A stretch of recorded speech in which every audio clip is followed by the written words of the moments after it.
Donald Trump உள்நாட்டில் Chicago, அது மட்டும் இல்லாமல் போர்ட்லேண்ட், வாஷிங்டன் டிசி போன்ற இடங்களில் அவர் இராணுவத்தை அனுப்பி உள்நாட்டில் ஒரு கலகக்காரர்களை அவர் கட்டுப்படுத்தி இருக்கிறார். ஒருவேளை செனட் காங்கிரஸ் தோல்வி அடைந்தால் மீண்டும் அங்கே ஒரு பிரளயம் ஏற்படும். ஏன்னால் அங்கே தனிப்பட்ட முறையிலே தேர்தல் வரப்போகிற செனட் மற்றும் காங்கிரஸில்.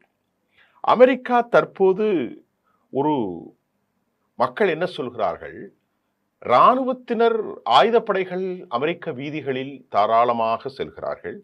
அவர்கள் முகத்தில் மாஸ்க் கூட அணிந்து கொள்கிறார்கள். இது ஒரு அடக்குமுறை.